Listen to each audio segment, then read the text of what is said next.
Good morning. ಇದು ನಾಟಕ Albert com ಅವರ the cross purpose the misunderstanding ಅನ್ನೋ ಎರಡೂ ಹೆಸರಲ್ಲಿ ಅನುವಾದ ಆಗಿರೋ ನಾಟಕ ತಪ್ಪಿದ ಎಳೆ. ನೀವು ಮೊನ್ನೆ the friend beyond the fence ನಾಟಕ ನೋಡಿದ್ದೀರಾ? ಆ ನಾಜಿ ಆಡಳಿತದ ಸಮಯದಲ್ಲಿ ಬರೆದಂಥ ನಾಟಕ. ಎರಡಕ್ಕೂ ಸಿಮಿಲ್ಯಾರಿಟಿನ ನಾನು ಮೊನ್ನೆ ನಾಟಕ ನೋಡಿದಾಗಲೂ ಮತ್ತು ನೆನ್ನೆ ನಮ್ಮ ನಾಟಕ ಇದರಲ್ಲೂ ಗಮನಿಸ್ತಾ ಇದ್ದೆ. ದ ಪೇಸ್, ಸ್ಪಿರಿಟ್, ಅಂದರೆ ಅದರ ಲಯ,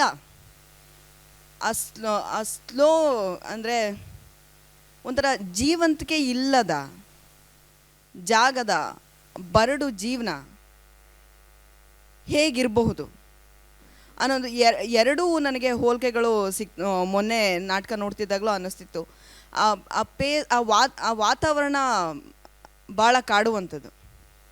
ಮತ್ತು ಎಲ್ಲ ಪುರುಷ ಅಹಂಕಾರದ ಪ್ರತೀಕವಾದ ಯುದ್ಧದಲ್ಲಿ ಹೆಚ್ಚು ನಲುಗಿದವರು ಹೆಂಗಸರು, ಮಕ್ಕಳೇ ಹೆಚ್ಚು.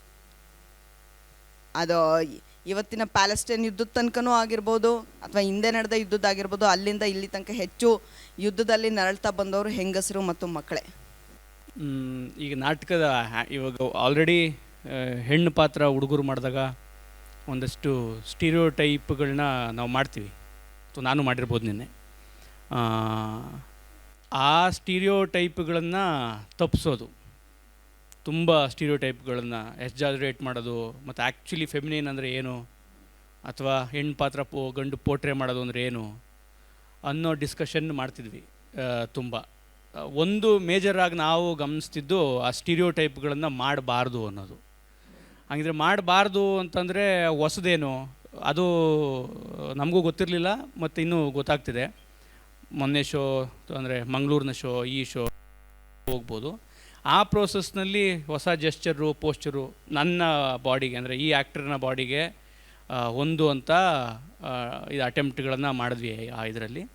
ಮತ್ತು ಅದ್ರ ಜೊತೆಗೆ ಈ ಶ್ವೇತಾ ಕಟ್ಟೋ ಪ್ರೋಸೆಸ್ನಲ್ಲಿ ಆ್ಯಕ್ಟ್ರಾಗಿ ನನಗೆ ಕೆಲಸ ಮಾಡೋದು. ನಾವು ತುಂಬ ಸರಿ ಮಾತಾಡ್ತಿರ್ತೀವಿ ಆ್ಯಕ್ಷನ್ಗಳದ್ದು ಫ್ಲೋ ಇರಬೇಕು, ಆ್ಯಕ್ಷನ್ಗಳದ್ದು ಫ್ಲೋ ಇರಬೇಕು ಅಂತ. ಅದನ್ನು ಸಾಧಿಸ್ಕೊಳ್ಳೋದು. ಯಾಕೆಂದರೆ ಈ ಮಾರ್ತಾ ಥರದ ಕ್ಯಾರೆಕ್ಟರ್ಗಳಿಗೆ ತುಂಬ ಕೆಲಸ ಇದೆ. ಅಂದರೆ ಅವ್ರು ಏನೋ ಕೆಲಸ ಮಾಡ್ತಾನೆ ಇರ್ತಾಳೆ. ಅದ್ರ ಜೊತೆಗೆ ಆ ಫ್ಲೋನ, ಆ ಟೆಂಪೋನ ಇದ್ರ ಜೊತೆಗೆ ಹೆಂಗೆ ಮಾಡೋದು ಅನ್ನೋದನ್ನ ಮಾಡಿನೇ ಪ್ರಾಕ್ಟೀಸ್ ಮಾಡೋದು ಹೆಂಗೆ ಅನ್ನೋದನ್ನ ಭಾಳ ಮಾತಾಡ್ತಿದ್ವಿ. ಮತ್ತು ಒಂದು ನಮಗೆ ನಾನು ಮಂಗಳೂರಿನಲ್ಲಿ ಹೇಳಿದ್ದೆ, ಶೇರ್ಡ್ ಆದ ಒಂದು ಕಾಮನ್ ಏನು ಅಂದರೆ, ನಾವು ಇಬ್ಬರು ಅಕಾಡೆಮಿಕ್, ಅಂದರೆ ಥಿಯೇಟ್ರ್ನ ಅಕಾಡೆಮಿಕ್ ಬ್ಯಾಕ್ಗ್ರೌಂಡಿಂದ ಬಂದಿರೋದ್ರಿಂದ ಕೆಲವು ಲ್ಯಾಂಗ್ವೇಜು ಪರಿಚಯ ಇತ್ತು, ಪರಿಭಾಷೆ ಶೇರ್ ಮಾಡೋದಕ್ಕೆ. ಅದು ಸುಲಭ ಆಗ್ತಿತ್ತು ಸ್ವಲ್ಪ. ಇಡೀ ನಾಟಕದಲ್ಲಿ ನನಗೆ ಮಾತೇ ಇಲ್ಲ, ಹಾಗಾಗಿ ತುಂಬ ಈಸಿ ಆಯಿತು. ಡೈಲಾಗ್ ಕಲಿಯೋ ಗೋಜಿಗೆ ಹೋಗಲಿಲ್ಲ.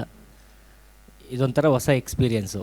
ಅಂದರೆ ಮಾತಿಲ್ದಂಗೆ ಬರೀ ಕಥೆ ಜೊತೆಗೆ ಟ್ರಾವೆಲ್ ಆಗೋದು ಒಂದು ಹೊಸ ಅನುಭವ ಕೊಟ್ಟಿದೆ. Thank you. ಡಿರೆಕ್ಷನ್ ಅನ್ನೋದಕ್ಕಿಂತ ಇದು ಟೋಟಲಿ ಒಂದು ಎನ್ಸಾಂಬಲ್ ವರ್ಕ್ ಅಂತಲೇ ಹೇಳಬೇಕು.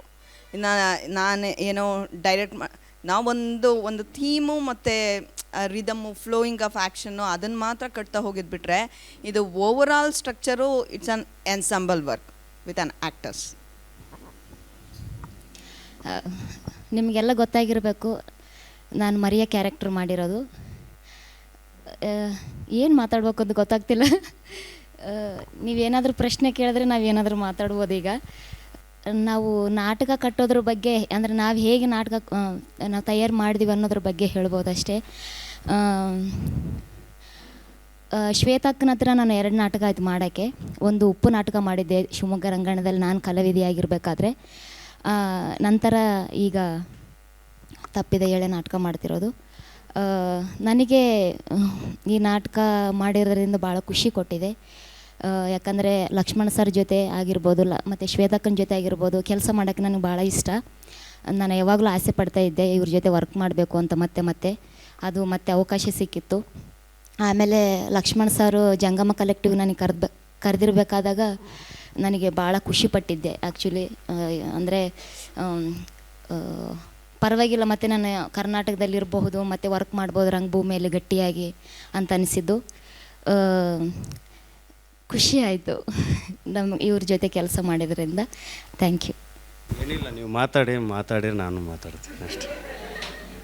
ಅಂದರೆ ನಂದು ಅಭಿಪ್ರಾಯ ಏನಿಲ್ಲ, ಅಂದರೆ ನಾಟಕದಲ್ಲಿ ವಿಶೇಷ ಏನು ಅನ್ನಿಸ್ತು ಅಂತ ಹೇಳ್ತೀನಿ. ಅಂದರೆ ಮೊದಲು ಟೀ ಕೊಟ್ಕೊಂಡು ಎಲ್ರಿಗೂ ನಾಟಕ ಪ್ರಾರಂಭ ಮಾಡಿದ್ರಿ, ಮತ್ತು ಅಲ್ಲಿ ಕೊನೆಗೆ ನಾಟಕದಲ್ಲಿ ಇಲ್ಲಿ ಬಂದಿರೋರನ್ನ ಇಲ್ಲೇ ಉಳಿಸ್ಕೊಳ್ಳೋದಕ್ಕೆ ಒಂದೇ ಒಂದು ಟೀ ಸಾಕು ಅಂತ ಹೇಳ್ತೀರಾ, ಮತ್ತು ಅವನ್ನ ಟೀ ಕುಡಿದು ಸತ್ತೇ ಹೋಗ್ತಾನೆ. ಆಮೇಲೆ ಆಡಿಯನ್ಸ್ ನೋಡಿದಾಗ ಅನಿಸ್ತು, ಓ ಇವರೆಲ್ಲ ಟೀ ಕುಡಿದ್ರಲ್ವಾ ಅದು ಸ್ವಲ್ಪ ವಿಶೇಷ ಅನಿಸ್ತು. ಈ ಥರನೂ ನಾಟಕನ ಪ್ರಾರಂಭ ಮಾಡ್ಬೋದಾ ಅಂತ. ಚಿಕ್ಕಮಂಗ್ಳೂರಂಥ ಒಂದು ಟೀಮನ್ನು ಕಟ್ಟಿಕೊಂಡು ಈ ಕಾಮು ನಾಟಕ ಮಾಡಿದ್ದಕ್ಕೆ ನನಗೆ ತುಂಬಾ ಸಂತೋಷ ಆಗಿದೆ. I am excited actually. ಇಲ್ಲಿ ಒಂದು ತಂಡ ಕಟ್ಟಿಕೊಂಡು ಆಲ್ಬರ್ಟ್ ಕಾಮು ಅವ್ರದ್ದು ಒಂದು ಶ್ರೇಷ್ಠ ನಾಟಕನ ಮಾಡೋದು, I think a big claps for the big claps. ಅವ್ರಿಗೆ ಸಲ್ಲೋವಂತಹ ಗೌರವ ಅಂತ ನಾನು ತಿಳ್ಕೊತೀನಿ. ನಾಟಕದ ಫಾರಮ್ ಬಗ್ಗೆ ನಂದೇ ಒಂದೆರಡು ಮಾತುಗಳನ್ನ ಹಂಚ್ಕೋಬೇಕು ಅನ್ನಿಸ್ತಾ ಇದೆ. ಪಾತ್ರಗಳು ನೇರವಾಗಿ ಮಾತಾಡ್ತವೆ, ಬೇರೆಯವರು ಏನು ಮಾತಾಡ್ತಾರೆ ಅಂತ ಕೇಳಿಸ್ಕೊಳೋ ಅಂಥ ವ್ಯವಧಾನ ಅವಕ್ಕಿಲ್ಲ. ಮಾರ್ತಾ ಆಗಿರ್ಬೋದು, ಮರಿಯ ಆಗಿರ್ಬೋದು, ಅಥವಾ ತಾಯಿ. ಅಯಾನ್ ಮಾತ್ರ ಸ್ವಲ್ಪ ಜೀವಂತಿಕೆಯನ್ನು ಕಾಯ್ದುಕೊಂಡಂಥ ಒಂದು ಪಾತ್ರ ಆಗಿ ರೂಪಿಸಿದ್ದೀರ. ಈ ಮೂರು ಪಾತ್ರಗಳಿಗೆ ಹೋಲಿಸಿದ್ರೆ, ಇನ್ಕ್ಲೂಡಿಂಗ್ ಓಲ್ಡ್ ಮ್ಯಾನ್, ನನ್ನ ಪ್ರಕಾರ ಓಲ್ಡ್ ಮ್ಯಾನು ಪಾಪದವನಲ್ಲ, ಪಾಪಿನೇ ಅವನು. ಸಿನಿಸ್ಟರ್ ಅವನು ಆ್ಯಕ್ಚುಲಿ. ಅಯಾನ್ ಮಾತ್ರ ತುಂಬ ಒಂದು ಜೀವಂತಿಕೆಯನ್ನು ಕಟ್ಟಿಕೊಂಡು ಬಂದಿರೋ ರೀತಿಯಲ್ಲಿ ನೀವು ಫಾರಮ್ನ ಇಟ್ಟಿದ್ದೀರ, ಒಂದು ಸ್ಟ್ರಕ್ಚರಲ್ಲಿ ಇಟ್ಕೊಂಡಿದ್ದೀರ. ಅದಕ್ಕೆ ತಕ್ಕಂತೆ ಸ್ಟೇಜು ಕೂಡ ಎಲಿವೇಟ್ ಮಾಡಿ ಇಟ್ಟಿದ್ದೀರ. ಅಂದರೆ ಅವನ ಮನೆ, ಅವನ ರೂಮನ್ನು ಇಟ್ಟಿದ್ದೀರ. ಪದೇ ಪದೇ ಬರುತ್ತೆ ಮಾತು, ರೂಮ್ ಸರಿ ಮಾಡ್ದ, ರೂಮ್ ತಯಾರು ಮಾಡ್ದ ಅಂದರೆ ಗುಡಿಸೋದು ಗಿಡಿಸೋದು, ಅಂದರೆ ಏನೋ ಇಲ್ಲಿ ಸಿದ್ಧ ಆಗ್ತಾ ಇದೆ ಅನ್ನೋ ಒಂದು ಸೂಚನೆ ಅಲ್ಲಿ ತಕ್ಷಣ ಸಿಕ್ತು ನಮಗೆ. ಅಯಾನ್ ಬಂದಾಗಲೂ ಅಷ್ಟೇ, ಅವನು ಎಲ್ಲೋ ಆಫ್ರಿಕಾದಿಂದ ಜೆಕೋಸ್ಲಾವಕಿಯಾದ ಏನು ಪ್ರಾಗಿಗೆ ಬಂದಿರ್ತಾನೋ ಏನೋ ಗೊತ್ತಿಲ್ಲ ನನಗೆ, ಮೋಸ್ಟ್ಲಿ ಬ್ರಾಟಿಸ್ಲಾವಾಗಿ ಬಂದಿರ್ತಾನೆ ಅಂತ ಕಾಣುತ್ತಲ್ಲ ಅವನು. ಪ್ರಾಗಿಗೆ ಬಂದಿರ್ತಾನೆ ಅಂತ ಕಾಣುತ್ತೆ. ಅದು ಅಲ್ಜೀರಿಯಾ ಅಲ್ಲ, ಅವನು ಅಲ್ಜೀರಿಯಾದಿಂದ ಬಂದಿರ್ತಾನೆ, ಬಟ್ ಅವನು ಝೆಕ್ಕಲ್ಲಿ ನಡೆಯುತ್ತಾನೆ. ಇದು ಜೆಕೋಸ್ಲಾವಕಿ ಅಲ್ಜೀರಿಯಾದಲ್ಲೇ. ಓಕೆ. ಸೊ ಅಲ್ಲಿಂದ ಬಂದಿರ್ತಾನೆ. ಅವನು ಮರಿಯ ಜೊತೆ ತುಂಬ ಪ್ರೀತಿಯಿಂದ ಇದ್ದಂಥವನು, ಯಾಕಂದರೆ ಅದು ನಮಗೆ ಕಾಣುತ್ತೆ. ಬರಬೇಕಾದ್ರೇ ಒಂದು ಮಂದಗತಿಯ ವಾಕ್ ಇದೆ ಅಲ್ಲಿ, ಸ್ಲೋ ಮೋಷನ್ ಮೂಮೆಂಟ್ ಇದೆ. ಆಮೇಲೆ ಅವನು ಹಿಂದಕ್ಕೆ ಹೋಗ್ತಾನೆ, ಹಂಗೆ ಹಿಂದಕ್ಕೆ ನಡ್ಕೊಂಡು ಹೋಗ್ತಾನೆ. ಅವಾಗ ಅರ್ಥ ಆಗುತ್ತೆ ಎಲ್ಲೋ ಹಿಂದಿನ ಒಂದು ಇದಕ್ಕೆ ಅವನು ಪ್ರಯಾಣ ಮಾಡ್ತಾ ಇದ್ದಾನೆ, ಜರ್ನಿ ಇದೆ, ಮಾನಸಿಕವಾಗಿ ಕರ್ಕೊಂಡು ಹೋಗ್ತಾ ಇದ್ದೀರ ನಮ್ಮನ್ನು ಅಂತ. ಆಮೇಲೆ ಮರಿಯನು ಕೂಡ ಆ ರೀತಿನಲ್ಲಿ ನೋಡಿದ್ರೆ ಈ ಎಲ್ಲ ಪಾತ್ರಗಳನ್ನು ಹೊರತುಪಡಿಸಿ ಅದೊಂದು ಇನ್ನೊಂದು ಜೀವಂತಿಕೆಯ, ಅಂದರೆ ಎಂಬಾಡಿಮೆಂಟ್ ಆಫ್ ಲವ್ವಿನ ಒಂದು ಮ್ಯಾನಿಫೆಸ್ಟೇಷನ್ ಆಗ್ತಾಯಿದೆ ಅಲ್ಲಿ ಆ ಮರಿಯ ಪಾತ್ರದಲ್ಲಿ. ಆಕೆನೂ ಹಾಗೇ ಹೇಳ್ತಾಳೆ, ನೀನು ಬಿಟ್ಟು ಒಂದು ದಿವಸ ಬಿಟ್ಟಿರೋದು ಹೇಗೆ ಅಂತ. ಸೊ ಅಲ್ಲೂ ಕೂಡ ಏನೋ ಒಂದು ಸೂಚನೆ ಸಿಗುತ್ತೆ ನಮಗೆ, ಇಲ್ಲಿ ಏನೋ ಆಗುತ್ತೆ, ಏನೋ ಹೆಚ್ಚು ಕಮ್ಮಿ ಆಗ್ಬೋದೇನೋ ಇಲ್ಲಿ ಅಂತ. ಆಮೇಲೆ ಅವನು ಬರ್ತಾನೆ, ಬಂದು ಸುಳ್ಳು ಹೆಸರು ಬರೀತಾನೆ. ಇಲ್ಲೆಲ್ಲ ಏನು ಒಂದು ಅಲಿಗರೀಸ್ ಏನು, ಈ ರೂಪಗಳು ಏನು ಹೇಳ್ತವೆ ಅಂತಂದರೆ, ಯಾವ ಪಾತ್ರನೂ ಕೂಡ ಯಾರ ಮಾತು ಕೇಳಲ್ಲ, ತಮ್ಮ ಮಾತನ್ನು ಕೂಡ ತಾವು ಕೇಳಲ್ಲ. ಮತ್ತು ಏನು ಪರ್ಪಸ್ ಅಂದರೆ ಕ್ರಾಸ್ ಪರ್ಪಸ್ ಅನ್ನೋ ಒಂದು ಥೀಮಿನ ಉದ್ದೇಶದಲ್ಲೇ ಪಾತ್ರಗಳು ಅಲ್ಲಲ್ಲೇ ಬದಲಾವಣೆ ಆಗ್ತಾ ಹೋಗ್ತಾ ಇದ್ದಾವೆ. ಆ ಫಾರಮನ್ನು ನೀವು ಕಟ್ಕೊಟ್ರಿ, ಬಟ್ ಅವನು ಸುಳ್ಳು ಹೆಸರು ಹೇಳ್ದ ಅನ್ನೋದು ಯಾಕೋ ಅಂತ ಎಂಫ್ಯಾಟಿಕ್ಕಾಗಿ ಬರಲಿಲ್ಲ. ಯಾಕೆಂದರೆ ಅವನು ಪಾಸ್ಪೋರ್ಟ್ನ ನಾನು ನೋಡೋ ಅಗತ್ಯ ಅಲ್ಲ ಅಂದ್ಬಿಡ್ತಾರೆ ಇವರು, ಮಾರ್ತಾ ನೋಡೋ ಅಗತ್ಯ ಅಲ್ಲ ಅಂದ್ಬಿಡ್ತಾಳೆ. ಕೊನೆಗೆ ಆ ಪಾಸ್ಪೋರ್ಟಿಂದನೇ ಗೊತ್ತಾಗುತ್ತೆ, ರಿವೀಲ್ ಆಗುತ್ತದು. ಇಡೀ ನಾಟಕದಲ್ಲಿ ಸ್ವಲ್ಪ ಮಂದ ಬೆಳಕಿತ್ತು. ಆಮೇಲೆ ಬೆಳಕಿದ ಜಾಗದಲ್ಲಿ ಆ್ಯಕ್ಟ್ರಸ್ಸು ಬಿಟ್ಟು ಸ್ವಲ್ಪ ದೂರನೇ ನಿಂತ್ಕೊಳ್ಳೋರು. ಇದು ನಾಟಕಕ್ಕೆ ನನ್ನ ಪ್ರಕಾರ ಕಾಂಟ್ರಿಬ್ಯೂಟ್ ಮಾಡ್ತು. ಇದು ಜಸ್ಟಿಫಿಕೇಷನ್ ಅಲ್ಲ, ಇಂಟೆಲಿಜೆಂಟ್ ಜಸ್ಟಿಫಿಕೇಷನ್ ಅಲ್ಲ. ಏಕೆಂದರೆ ಇದು ತಪ್ಪಿದ ಎಳೆ ಎಲ್ಲಿದೆ ಅಂದರೆ ಎಲ್ಲ ಕಡೆ ತಪ್ತಾ ಇದೆ. ಇದು ಆ್ಯಕ್ಚುಲಿ ಒಂದು ಹದ ಇಲ್ಲ. ಆಮೇಲೆ ಎಲ್ಲ ಮಂಕಾಗಿದೆ. ಅವನು ಮಧ್ಯಾಹ್ನ ಬರ್ತಾನೆ, ರಾತ್ರಿ ಒಂದು ಸ್ವಲ್ಪ ಹೊತ್ತು, ಒಂದು ರಾತ್ರಿ ಇರ್ತಾನೆ. ಇರಬಾರ್ದು ಅಂತಲೇ ಅವಳು ಮಾರ್ತಾ ಹೇಳ್ತಾನೆ ಇರ್ತಾಳೆ, ನೀನು ಈಗಲೇ ಹೋಗೋದು ಒಳ್ಳೆಯದು ಅಂತ. ಬಟ್ ಅವನು ಇರ್ತಾನೆ ರಾತ್ರಿ. ಬೇರೆ ಎಲ್ಲ ಪಾತ್ರಗಳು ಮಸ್ಕಾಗಿರುತ್ತೆ. ಮತ್ತು ತಾಯಿಯಾಗಿ ಅವಳು ದಣದು ಬಿಟ್ಟಿದ್ದಾಳೆ. ಬಂದು ಗೆಸ್ಟ್ಗಳನ್ನೆಲ್ಲ ಕೊಂದು ಲೂಟಿ ಮಾಡಿ ಇಬ್ಬರು ದಣದು ಬಿಟ್ಟು ಮಾರ್ತಾನು ದಣದು ಬಿಟ್ಟಿದ್ದಾಳೆ. ಮಾರ್ತಾಗೆ ಸಿಟ್ಟಿದೆ. ನೀವು ತಾಯಿ ಪಾತ್ರ ದಣದಿದೆ. ಆ್ಯಕ್ಚುಲಿ ಐ ಆಮ್ ಟೈರ್ಡ್ ಅನ್ನೋ ಒಂದು ಗೆಸ್ಚರ್ ಕಾಣುತ್ತಲ್ಲಿ, ಅದು ಚೆನ್ನಾಗಿ ಬಂತು ಆ್ಯಕ್ಚುಲಿ. ಆಮೇಲೆ ನಿಟ್ಟು ಮಾಡ್ತಿರಲ್ಲ, ನಿಟ್ಟು ಮಾಡೋ ಅಂಥದ್ದು ಶಾಲನ್ನು ಒಂದು ಇಮೇಜರಿಯಾಗಿ ಇಟ್ಕೊಂಡು ಅವನು ಮತ್ತಲ್ಲಿ ಮೇಲೆ ತೊಗೊಂಡೋಗಿ ಅದ್ರ ಮೇಲೆ ಮಲ್ಕೊಳಕ್ಕೆ ಹೋಗೋದು, ಅದು ಪಕ್ಕ ಒಂದು ಸಣ್ಣದಾಗಿ ಮೂಲೆಯಲ್ಲಿ ಕೂತ್ಕೊಂಡು ಫೀಲ್ ಮಾಡೋದು, ತಾಯಿ ಫೀಲ್ ಮಾಡೋದು. ಅಥವಾ ಅಯಾನ್ ಬಂದು ಮಂಡಿಯೂರಿಗೆ ಕೂತು ಅಮ್ಮ ಅಂತ ಹೇಳೋದು. ಎಲ್ಲ ಒಂದು ಕಡೆ ಈ ಕಮ್ಯುನಿಕೇಷನ್, ಸಂವಹನ ಅನ್ನೋದು ಆಗ್ತಾ ಇಲ್ಲ. ಅಂದರೆ ಡಿಸ್ಫಂಕ್ಷನಲ್ ಫ್ಯಾಮಿಲಿ ಅನ್ನೋ ಒಂದು ಸ್ಟ್ರಕ್ಚರು ಎದ್ದು ಕಾಣುತ್ತಲ್ಲಿ. ಅಂದರೆ ತಾನು ಹೇಳಬೇಕಾದನ್ನು ಯಾಕೆ ಹೇಳ್ತಾ ಇಲ್ಲ ಆ್ಯನ್, ಈ ಥರ ಹೇಳೋಣ ಅಂತ, ಆಮೇಲೆ ಹೇಳೋಣ, ಅವ್ರಿಗೆ ತನಗೆ ಗೊತ್ತಾಗಲಿ ಅನ್ನೋ ಒಂದು ಇದಿದೆಯಲ್ಲ, ಒಂದು ಧೋರಣೆ ಇದೆಯಲ್ಲ, ಅದು ಕೂಡ ನಾಟಕ ಕಂಟ್ರಿಬ್ಯೂಟ್ ಮಾಡುತ್ತೆ. ಅಂದರೆ ಇವನು ಆ್ಯಕ್ಚುಲಿ ಅವನು ಕೂಡ ಒಂದು ಸುಖವಾದ ಜೀವನ ನಡೆಸಿ ತಂಗಿ ಅಂದರೆ ಸಹೋದರಿಗೆ ಮತ್ತು ತಾಯಿಗೇನೋ ಸಹಾಯ ಆಗಲಿ ಅಂತ ಹಣ ತೊಗೊಂಡು ಬಂದಿರ್ತಾನೆ. ಬಟ್ ಇವರು ಇವಳು ನನಗೆ ಬಿಸಿಯ ಮರಳಿನ ಮೇಲೆ ನನ್ನ ಕಾಲಿಡಬೇಕು ಅನ್ನೋ ಒಂದು, ಮತ್ತು ನನ್ನ ತುಟಿಗಳಿಗೆ ಇನ್ನೂ ಯಾರು ಚುಂಬನೇ ಮಾಡಲಿಲ್ಲ ಅನ್ನೋದು, ತಾಯಿ ಕೂಡ ಚುಂಬಿಸ್ಲಿಲ್ಲ ನನ್ನ ಅನ್ನೋದು, ಸಿಟ್ಟಿನ ಒಂದು ಎಂಬಾಡಿಮೆಂಟ್ ಆಗಿ ಮಾರ್ತಾ ಚೆನ್ನಾಗಿ ರೂಪುಗೊಳ್ತಾ ಹೋಗ್ತಾಳೆ. ಅವಳು ಸಿಟ್ಟು ಕಾಣುತ್ತೆ ಒಂದು ಕಡೆ. ಅವನು ಆ ಬಟ್ಟೆಗಳನ್ನೆಲ್ಲ ಹಾಕ್ಕೊಂಡು ಅವನೇ ಇದನ್ನೆಲ್ಲ ಓದಿತಾಳೆ, ಎಲ್ಲ ಮಾಡ್ತಾಳೆ. ಬಟ್ ಇಡೀ ನಾಟಕದಲ್ಲಿ ಸ್ಲೋ ಪೇಸ್ ಅನ್ನೋದೇನಿದೆಯಲ್ಲ, ಅದನ್ನು ನಾವು ತಾಳ್ಕೋಬೇಕು. ತಾಳ್ಕೊಂಡಾಗ ಮಾತ್ರ ಇವು ಗಟ್ಟಿಯಾಗ್ತಾ ಹೋಗ್ತವೆ. ಯಾಕಂದರೆ ಇಲ್ಲಿ ಸಂವಹನನೇ ಆಗದೇ ಇರತಕ್ಕಂತಹ ಒಂದು ಸೆನ್ಸಿಬಲ್ ಥಿಂಗನ್ನು ಕಾಮು ಹೇಳ್ತಾ ಇದ್ದಾರೆ. ಕಾಮು ಹೇಳೋಕ್ಕೆ ಹೊರಟಿರೋದೇ ಅದನ್ನು. ನಾವು ಕಮ್ಯುನಿಕೇಟೇ ಮಾಡೋಕ್ಕಾಗ್ತಾ ಇಲ್ಲ, ಅಥವಾ ನಾವು ಕಮ್ಯುನಿಕೇಟ್ ಮಾಡೋದನ್ನು ಕೂಡ ಬೇರೆ ಥರ ಏನೋ ಮಾಡೋಕ್ಕೆ ಹೋಗ್ತಾಯಿದ್ದೀವಿ. ನಾನು ಯಾರನ್ನೋ ಸೇವ್ ಮಾಡೋಕ್ಕೆ ಹೋಗ್ತೀನಿ, ಸೇವ್ ಮಾಡೋಕ್ಕಾಗ್ತಾಯಿಲ್ಲ.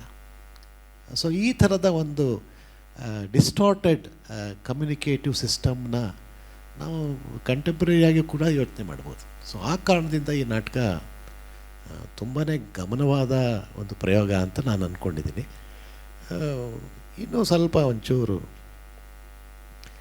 ಆ್ಯಕ್ಟರ್ಸ್ ಇನ್ನೂ ಐ ಥಿಂಕ್ ಪಾತ್ರದ ಆಳಕ್ಕೆ ಇಳಿದ್ರೆ ಇನ್ನೂ ನಮಗೆ ಕೆಲವು ಒಳಹುಗಳು, ಇನ್ಸೈಟ್ಸ್ಗಳು ಸಿಗಬಹುದು ಅಂತ ನಾನು ಅಂದ್ಕೊಂಡಿದ್ದೆ. ನನಗೆ ಆ ವಿಚಾರದಲ್ಲಿ ಈ ಸಾಹಸ ಅಸಂಗತ ಅಂತ ಅಬ್ಸರ್ಡ್, ನಾವು ಎಲ್ಲ ಅಬ್ಸರ್ಡ್ ಅಂತ ಹೇಳೋಕ್ಕೆ ಆಗಲ್ಲ. ಈಗೆಲ್ಲ ನಮ್ಮ ಮನೆ ಡೈನಿಂಗ್ ಟೇಬಲ್ ಕುತ್ಕೊಂಡು ನಾವು ಜ್ಞಾಪಿಸ್ಕೊಂಡ್ರೆ ನಾವು ಅಬ್ಸರ್ಡ್ ಬಿಹೇವಿಯರೇ ಇರುತ್ತೆ. ನಮ್ಮ ಪಾಡಿಗೆ ನಾವೇನೋ ಮಾಡ್ತಾಯಿರ್ತೀವಿ, ಪ್ಲೇಟು ಚಮಚ ಸದ್ದು ಮಾಡ್ತಾ ಇರುತ್ತೆ, ಮಾತೇ ಇಲ್ಲ. ಅಂಥ ಒಂದು ಪರಿಸ್ಥಿತಿನಲ್ಲಿ ನಾವು ಬದುಕ್ತಾ ಇದ್ದೀವಿ. Maybe we can relate it.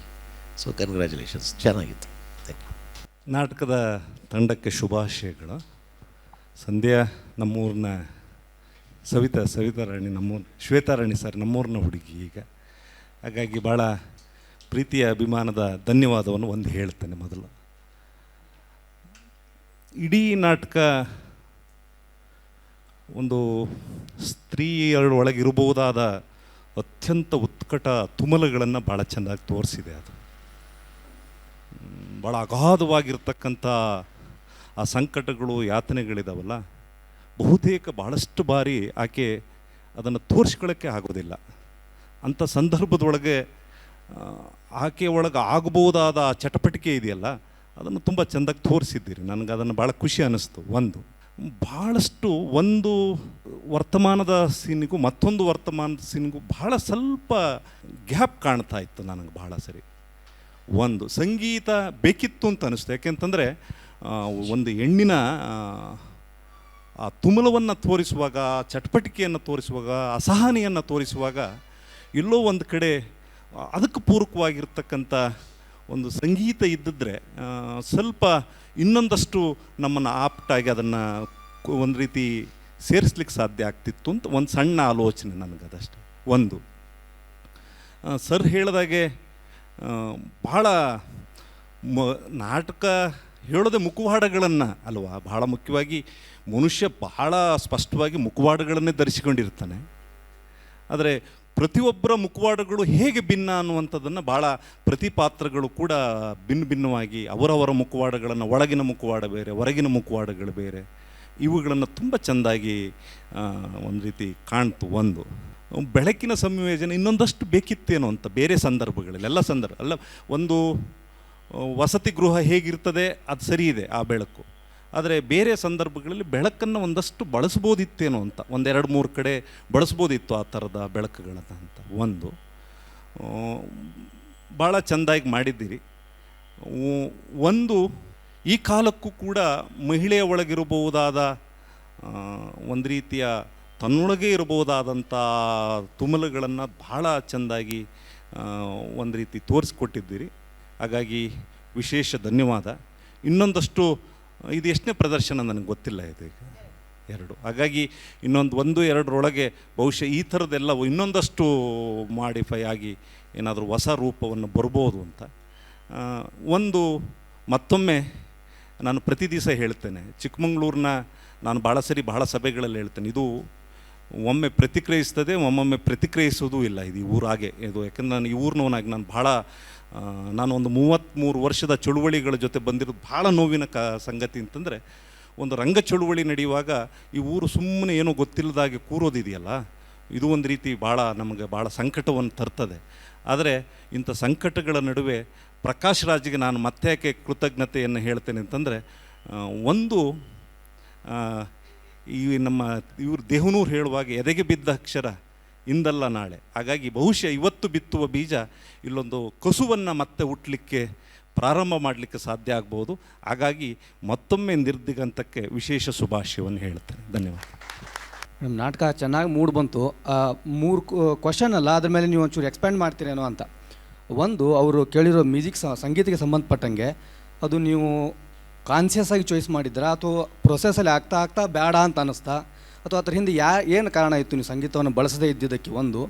ಎರಡನೇದ್ದು, ಈ ಹೆಣ್ಣು ಪಾತ್ರವನ್ನು ಒಂದು ನಟನಿಂದ ಮಾಡಿಸಿದಾರಲ್ಲ, ಅದರ ಹಿಂದೆ ಕಾನ್ಸಿಯಸ್ ಆಗಿ ಯಾಕೆ ನೀವು ನಟರನ್ನೇ ಆಯ್ಕೆ ಮಾಡ್ಕೊಂಡ್ರಿ, ಅಥವಾ ನಟಿಯನ್ನು ಆಯ್ಕೆ ಮಾಡ್ಕೋಬೋದಾಗಿತ್ತಲ್ಲ, ಯಾಕೆ ಮಾಡ್ಕೊಂಡಿರಲಿಲ್ಲ ಅಂತ. ಅದು ಚೆನ್ನಾಗಿತ್ತು ಅದು. ಅದಕ್ಕೆ ಮೂರನೇದಾಗಿ ಅವರೆಲ್ಲ ಗಂಡಸು ಎದ್ದೋದ್ನಲ್ಲ ಅವನು, ಆ ಗಂಡಸಿನ ಮಾತೆ ಕಿತ್ಕೊಂಡ್ಬಿಟ್ರಲ್ಲ ನೀವು ಎಲ್ಲ.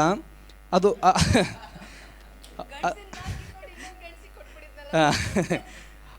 ಅದರ ಹಿಂದೆ ಯಾಕೆ ಆ ಕ್ಯಾರೆಕ್ಟರ್ನ ಇಡಿಯಾಗಿ ಒಂದು ರೀತಿ ಅದು ತುಂಬ ಎಫೆಕ್ಟಿವ್ ಆಗಿತ್ತು. ಅದು ಫಸ್ಟಿಂದ ಕೊನೆವರೆಗೂ ಕೂಡ ತುಂಬ ಎಫೆಕ್ಟಿವ್ ಆಗಿ ತುಂಬ ಸ್ಟ್ರಾಂಗ್ ಆಗಿ ಕಂಡಿರೋ ಕ್ಯಾರೆಕ್ಟರ್ ಅದು. ಅದು ಸ್ಕ್ರಿಪ್ಟಲ್ಲೇ ಆಗಿತ್ತು, ಅಥವಾ ನೀವು ಅದನ್ನು ಆ ರೀತಿ ಟ್ರಾನ್ಸ್ಫಾರ್ಮ್ ಮಾಡಿದ್ರು ಅಂತ? ಇದ್ರ ಮೇಲೆ ಒಂದು ಸ್ವಲ್ಪ ಎಕ್ಸ್ಪ್ಯಾಂಡ್ ಮಾಡ್ತೀರೇನೋ ಅಂತ. ಮೊದಲನೇದಾಗಿ ಮ್ಯೂಸಿಕ್. ನನಗೆ ಅಲಂಕಾರ ಮಾಡೋದು ಹೆಚ್ಚು ಇಷ್ಟ ಆಗಲ್ಲ. ನಾನು ಮ್ಯೂಸಿಕ್ ಒಂದು ಡೆಕೋರೇಟಿವ್ ಅಂತ ಅನಿಸುತ್ತೆ. ಸೊ ಈ ನಾಟಕಕ್ಕೆ ಅದು ಬೇಡ ಅನ್ನಿಸ್ತು. ಸೊ ಹಾಗಾಗಿ ನಾನು ಮ್ಯೂಸಿಕ್ನ ಸಂಪೂರ್ಣವಾಗಿ ಅವಾಯ್ಡ್ ಮಾಡಿದೆ. ಮತ್ತು ಇಡೀ ಸ್ಕ್ರಿಪ್ಟಲ್ಲೆಲ್ಲೂ ನನಗೆ ಯಾವ ಮ್ಯೂಸಿಕ್ಕನ್ನು ಯಾವುದು ಧುನ್ ಕೇಳಿಸ್ಲಿಲ್ಲ ನನಗೆ. ಸೊ ಹಂಗಾಗಿ ಮ್ಯೂಸಿಕ್ ಬೇಡ ಅನ್ನಿಸ್ತು. ಎರಡನೇನು ಅದೇ, ನಾನು ನನ್ನ ಎಲ್ಲ ಪ್ರೋಸೆಸ್ನಲ್ಲೂ ಎಲ್ಲ ನಾಟಕದಲ್ಲೂ ಈ ಥರ ಒಂದು ಜೆಂಡರ್ ಫ್ಲೂಯಿಡಿಟಿನ ಟ್ರೈ ಮಾಡ್ತಾಯಿರ್ತೀನಿ. ಇದನ್ನು ಮಂಗಳೂರಿನಲ್ಲೂ ಕೇಳಿದೆ, ಇದು ಕ್ವೆಶನ್ ಬಂದಿತ್ತು. ನಾನು ಇದುವರೆಗೂ ಮಾಡಿಸಿರೋ ಎಲ್ಲ ನಾಟಕದಲ್ಲೂ ಇದೊಂದು ಜೆಂಡರ್ ಫ್ಲೂಯಿಡಿಟಿನ ಒಂದು ಥೀಮಾಗೆ ಇದಾಗೆ ನಾನು ಇಟ್ಕೊಂಡಿರ್ತೀನಿ. ಪ್ರತಿ ನಾಟಕದಲ್ಲೂ ಆ ಥರದ್ದೊಂದು ಪ್ರಯತ್ನ ಮಾಡ್ತಿರ್ತೀನಿ. ಇದು ಬಹುಶಃ what is femininity, what is feminine, ಈ ಎಲ್ಲ ಪ್ರಶ್ನೆಗಳಿಗೂ ಬೇರೆ ಬೇರೆ ರೂಪಗಳಲ್ಲಿ ನಾನು ಹುಡ್ಕೋದಕ್ಕೆ ಟ್ರೈ ಮಾಡ್ತಿರ್ತೀನಿ. ಅದು ಗಂಡ್ಸ್ನಲ್ಲಾಗಿರ್ಬೋದು, ಹೆಂಗ್ಸ್ನಲ್ಲಾಗಿರ್ಬೋದು. ಪರ್ಟಿಕ್ಯುಲರ್ಲಿ ಏನಿದು ಈ ಹೆಣ್ತನ ಅಂದರೆ ಅದೇನೋ ಯಾವ ಬಯೋಲಾಜಿಕಲಿ ಆಗ್ತದ, ಅಥವಾ ಸೆರೆಬ್ರಲ್ಲ ಏನಿದು, ಅಥವಾ ಬಾಡಿ ವೈಸಾ ಏನು ಬದಲಾವಣೆ ಆಗ್ಬೋದು, ಏನು ದಕ್ಬೋದು, ಏನು ಇರ್ತದೆ, ಈ ಹುಡುಕಾಟ ಒಂದು ಸದಾ ಇರ್ತದೆ. ಏನು ಸಿಕ್ತು ಗೊತ್ತಿಲ್ಲ ನನಗೆ, ಬಟ್ ಅದೊಂದು ಕಂಟಿನ್ಯೂಸ್ ಪ್ರೋಸೆಸ್ ಆಗಿ ನನಗೆ ಇರ್ತದೆ. ಮತ್ತು ಮುದುಕನ ಪಾತ್ರ ಹೆಚ್ಚಿನದಾಗಿ ಸ್ಕ್ರಿಪ್ಟಲ್ಲಿ ಅದೇ ಥರ ಇದೆ. ಮತ್ತು ಅದನ್ನು ಸ್ಟ್ರಾಂಗಾಗಿ ಪೋರ್ಟ್ರೈ ಮಾಡಿದ್ದಾರೆ ನಮ್ಮ ನಟರು. Thank you.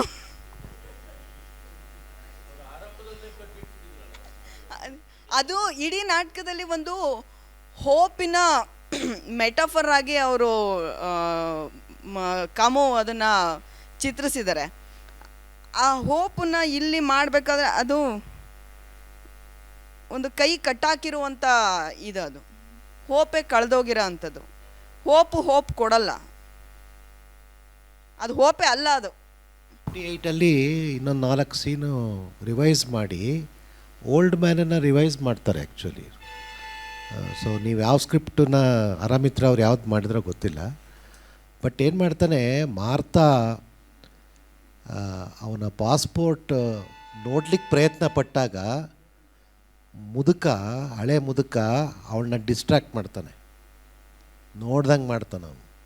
ಸಿನಿಸ್ಟ್ ಅದಕ್ಕೆ ಹೇಳಿದ್ದ ಅವನು ಪಾಪಿ ಅವನು ಅಂತ. ಕೊನೆಗೆ ಹೆಲ್ಪ್ ಮಾಡಲ್ಲ ಅವನು, ಮರ್ಯಾಗೆ ಕೈ ಕಿತ್ಕೊಂಡು ಹೊರಟೋಗ್ತಾನೆ ಅವನು.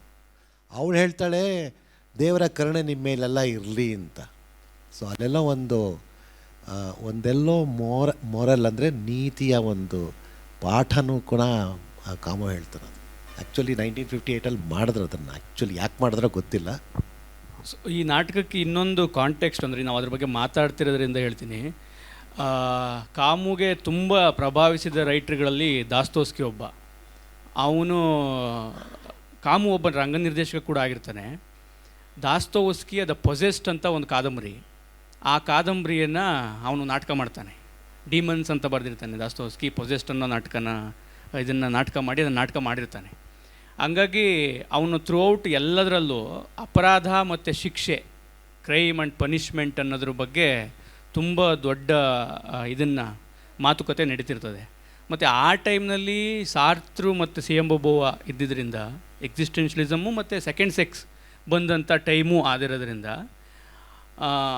ನಾಟಕದಲ್ಲಿ ಇದೆ ಅಲ್ಲ ಇನ್ನು ಅಂದರೆ ಲೈಕ್ ರೈಟ್ಸ್ ಅಂತಲೇ ಮಾತಾಡ್ತಾನೆ. ನನಗೆ ಸಿಗಬೇಕಾದ ಹಕ್ಕುಗಳಿಂದ ನನ್ನನ್ನು ವಂಚಿಸ್ತಿದೀಯ ನೀನು, ನನಗೆ ಆ ಹಕ್ಕುಗಳಿಂದ ಇದಾಗಿದೆ ಅಂತಲೇ ಮಾತಾಡಿಸ್ತಾನೆ ಆ ಪಾತ್ರಗಳಲ್ಲಿ. ಸೊ ಆ ಟೈಮ್ನಲ್ಲಿ ನಡೀತಿದ್ದಂಥ ದಾಸ್ತೋವ್ಸ್ಕಿಯಿಂದ ಇನ್ಫ್ಲೂಯೆನ್ಸ್ ಆಗಿ, ಆಮೇಲೆ ದಾಸ್ತೋವ್ಸ್ಕಿಗೆ ಇದ್ದಿದ್ದು ಮತ್ತು ಕಾಮುಗೂ ಒಂದು ಕ್ರಿಶ್ಚಿಯಾನಿಟಿಯ ದೊಡ್ಡ ಪ್ರಭಾವ ಇದೆ ಅವ್ರಿಗೆ. ಆ ಕ್ರೈಮನ್ನು ನೋಡೋ ರೀತಿಗೆ ಮತ್ತು ಸಿನ್ನನ್ನು ನೋಡೋ ರೀತಿಗೆ, ಮತ್ತು ಇಡೀ ಅಂದರೆ ಅವ್ನು ಬಂದು ಹೇಳ್ತಾನೆ, ಅಂದರೆ ನನಗೆ ಯಾರು ಸಹಾಯ ಮಾಡು, ಯಾರು ಸಹಾಯ ಮಾಡ್ತಾರೆ, ಏನದು ಇಡೀ ಇದರಲ್ಲಿ ಏನದು ಏನಂತಾರೆ ನಿರರ್ಥಕತೆ ಇದೆಯಲ್ಲ, ಏನಕ್ಕೂ ಇದಕ್ಕೆ ಪರ್ಪಸ್ ಅನ್ನೋದಿಲ್ಲ, ಈ ಬದುಕಿಗೆ ಪರ್ಪಸ್ ಅನ್ನೋದಿಲ್ಲ ಅನ್ನೋದನ್ನ ತುಂಬ ಸ್ಟ್ರಾಂಗ್ ಆಗಿ ಪ್ರತಿಪಾದಿಸ್ತಾ ಹೋಗುವ ದೊಡ್ಡ ರೈಟ್ರ್ಗಳ ಒಂದು ಚಳುವಳಿನೇ ಇದೆ ಆ ಜಾಗದಲ್ಲಿ. ಆಮೇಲೆ ಅಲ್ಜೀರಿಯಾ ಭಾಳ ಇಂಟ್ರೆಸ್ಟಿಂಗ್ ಆದ ಜಾಗ ಜಿಯೋಗ್ರಫಿಕಲಿ ಕೂಡ. ನೀವು ಈ ಕಡೆಗೆ ಬಂದರೆ ಯುರೋಪು, ಆ ಕಡೆಗೆ ಹೋದರೆ ಬರ್ಡು.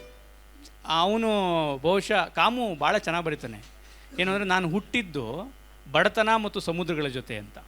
ಅವನು ಎಲ್ಲ ಕಥೆನಲ್ಲೂ ಒಂದು ದೊಡ್ಡ ಲ್ಯಾಂಡ್ಸ್ಕೇಪು, ಒಂದು ದೊಡ್ಡ ಸಮುದ್ರ, ಒಂದು ಬರ್ಡ್ ನೆಲ, ಧೂಳು, ಇದೆಲ್ಲವೂ ತುಂಬ ಇದೆ, ತುಂಬ ಅಂದರೆ ತುಂಬ ಇದೆ. ಹಂಗಾಗಿ ಮತ್ತು ಒಂದು ಕಾಮನ್ ಥೀಮ್ಗಳನ್ನು ಅವನು ದಾಸ್ತೋವ್ಸ್ಕಿಯಿಂದ ಮತ್ತು ಬೇರೆ ಬೇರೆ ಇವರಿಂದ ಆ ಟೈಮ್ನಲ್ಲಿ ಲೋನ್ಲಿನೆಸ್ನ ಡೀಲ್ ಮಾಡ್ತಿದ್ದ ರೀತಿ, ಈ ಎಲ್ಲದರಿಂದನೂ ತಗೊಂಡಿದ್ದಾನೆ. ಅದು ಈ ಪಾತ್ರಗಳಲ್ಲಿ ತುಂಬ ಮ್ಯಾನಿಫೆಸ್ಟ್ ಆಗಿದೆ ಅಂತ. ಆಮೇಲೆ ದಾಸ್ತೋವ್ಸ್ಕಿ ಹೇಳೋದು ಏನು, ನಿಜವಾದ ನರಕದ ಸ್ಥಿತಿ ಯಾವುದು ಅಂದರೆ ಪ್ರೀತಿ ಸಿಗದೇ ಇರೋದು ಮತ್ತು ಪ್ರೀತಿನ ಕೊಡೋಕ್ಕಾಗದೇ ಇರೋದು, ಪ್ರೀತಿನ ತಗೊಳ್ಳದೇ ಇರೋದು ಮತ್ತು ಪ್ರೀತಿನ ಕೊಡೋಕ್ಕಾಗದೇ ಇರೋದು, ಅದು ನಿಜವಾದ ನರಕದ ಸ್ಥಿತಿ ಅಂತ ದಾಸ್ತೋವ್ಸ್ಕಿ ಹೇಳ್ತಾನೆ. ಆ ಇನ್ಫ್ಲೂಯೆನ್ಸ್ ತುಂಬ ಇದೆ ಅಪರಾಧ ಮತ್ತು ಶಿಕ್ಷೆಯ ಮತ್ತು ಅವನ ಪೊಸೆಸ್ಡ್ನ, ಅದೆಲ್ಲದರ ಇನ್ಫ್ಲೂಯೆನ್ಸ್ಗಳು ಇದೆ ಕಾಮು ನಾಟಕಗಳಿಗೆ. ಮತ್ತು ಇನ್ನೊಂದು ನೀವು ಹೇಳ್ತೀರಾ, ಇದು ಏನಂದರೆ ಮರಣದಂಡನೆಗೆ ಗುರಿಯಾದವನು ನೇಣಾಕೊಳ್ಳೋ ತನಕ ದುಃಖ ತಗೊಂಡ್ರೆ ನಾನೇನು ಮಾಡೋಕ್ಕಾಗುತ್ತೆ. ಅದರಲ್ಲಿ ಯಾರಾದರೂ ಮರಣದಂಡನೆಗೆ ಗುರಿಯಾಗಿದ್ದವ್ರು ಇರ್ತಾರಾ ಅಥವಾ ಮಾತಿಗೆ ಅದನ್ನು ಹೇಳಿದ್ದ. ಮತ್ತು ಇನ್ನೊಂದು ಇವರು ಬರುವಾಗ ತುಂಬ ಗಂಭೀರವಾಗಿರ್ತಾರೆ ಚಂದ್ರಣ್ಣ, ಸ್ಟೇಜ್ ಎಂಟ್ರಿ ಕೊಡೋ ತನಕ ಅವ್ರ ಹೆಂಡತಿ ಜೊತೆ ಬರುವಾಗ. ಬಂದಾದಮೇಲೆ ಆ ಮನೆಗೆ ಬರ್ತಿದ್ದಂಗೆ ಕಂಪ್ಲೀಟ್ ಲವಲವಿಕೆ ಆಗೋಗ್ಬಿಡುತ್ತೆ, ಅಂದರೆ ಬೇರೆ ಥರ. ಈ ಊರು ಗಂಭೀರವಾಗಿದೆ, ನೀನು ಗಂಭೀರವಾಗಿದೆಯಾ ಅಂತ ಕೇಳ್ತಾರೆ. ಅಷ್ಟು ಇನ್ನೇನು ಹೊಡೆದೇ ಬಿಡ್ತಾರೇನಪ್ಪ ಅಂತ ಅಷ್ಟು ಗಂಭೀರವಾಗಿದ್ದ ವ್ಯಕ್ತಿ ಇಲ್ಲಿಗೆ ಬಂದಾಗ ಕಂಪ್ಲೀಟಾಗಿ ಆ ವ್ಯಕ್ತಿತ್ವನೇ ಬದಲಾಗಿ ಹೋಗುತ್ತೆ. ಅಂದರೆ ಹೆಂಡತಿ ಜೊತೆ ಇದ್ದಾಗ ಗಂಭೀರವಾಗಿರ್ತಾನೆ ಅನ್ನೋ ಥರ ಏನಿದೆ ಹಿಂಗೆ ಅಂತ. ಏನು ನೀನೇ ಅನುಭವಿಸ್ತಿ ಹೇಳ್ಬೇಕಪ್ಪ. ಇಲ್ಲ, ಒಂದು ಖುಷಿ ಇರುತ್ತಲ್ಲ, ತಾಯಿ ಮತ್ತೆ ಸಿಗ್ತಾಳೆ, ಮತ್ತೆ ಅವ್ರ ಮನೆ ಬರ್ತಾನೆ, ಭಾಳ ವರ್ಷ ಆಗಿರುತ್ತೆ ಬಿಟ್ಟವನು, ಅದಕ್ಕಿರ್ಬೋದು. ಆಮೇಲೆ ಇವಳು ತಡಿತಿರ್ತಾಳೆ ಹೆಂಡ್ತಿ, ಮರಿಯೇ ಯಾವಾಗಲೂ ತಡಿತಿರ್ತಾಳೆ, ಬೇಡ ಹೋಗೋದು ಬೇಡ ನಾನು ಬರ್ತೀನಿ ಅಂತ ಹೇಳ್ತಿರ್ತಾಳೆ. ಇಲ್ಲ ನಾನು ಹೋಗ್ತೀನಿ, ನಾನೇ ಹೇಳ್ತೀನಿ, ಸೀಕ್ರೆಟ್ ಮಾಡ್ತೀನಿ, ಸರ್ಪ್ರೈಸ್ ಕೊಡ್ತೀನಿ ಅವ್ರಿಗೆ ಅಂತ ಇದು ಮಾಡ್ತಿರ್ತಾನೆ. ಹಂಗಾಗತ್ತೆ ಅಂತ ನಾನು ಅಂದ್ಕೊಂಡಿದ್ದೀನಿ. ನೇಣು ಹಾಕೋನ್ ಮುಂದೆ ದುಃಖ ತೋಡ್ಕೊಂಡ್ರೆ ಅಂತಿರೋದದು. ಮರಣದಂಡನೆಗೆ ಗುರಿಯಾದವನು ನೇಣು ಹಾಕೋನ್ ಮುಂದೆ ದುಃಖ ತೊಡ್ಕೊಂಡ್ರೆ ಏನು ಪ್ರಯೋಜನ? ಅವ್ನು ಮಾಡೋ ಕೆಲಸ ಮಾಡೇ ಮಾಡ್ತಾನೆ. ನಮಸ್ಕಾರ. ನನ್ನ ಪ್ರಶ್ನೆ ನಿರ್ದೇಶಕರಿಗೆ. ಈ ನಾಟಕನ ನಾನು ಮುಂಚೆ ನೀನಾಸಮಲ್ಲಿ ನೋಡಿದ್ದೆ, ಹಾಗಾಗಿ ಈ ಕ್ವಶನ್ ಕೇಳ್ತಾ ಇದ್ದೀನಿ. ಇದೊಂದು ಇಂಟಿಮೇಟ್ ಪ್ರೊಡಕ್ಷನ್ ಆಗಿ ನೋಡಿದ್ದೆ. ಇಲ್ಲಿ ಯಾಕೆ ಪ್ರೊಸೀನಿಯಂ ಡಿಸೈನಿಗೆ ತಂದ್ರಿ ಅನ್ನೋದು ನನ್ನ ಪ್ರಶ್ನೆ. ಅಂದರೆ ಯಾಕೆ ಅಂದರೆ ಬೇಡ ಬೇಕು ಅನ್ನೋದಲ್ಲ, ಕಾರಣ ಏನು ಅನ್ನೋದು ನನಗೆ ಗೊತ್ತಾಗಬೇಕು. ಆಬ್ವಿಯಸ್ಲಿ ಅದು ಸ್ಟಿಲ್ ಇಂಟಿಮೇಟ್ ಪ್ರೊಡಕ್ಷನ್ನೇ. ಇಲ್ಲಿ ಜನ ಜಾಸ್ತಿ ಇರೋದ್ರಿಂದ ಪ್ರೊಸೇನಿಯಮ್ ಆಯ್ತು ಅಷ್ಟೇ.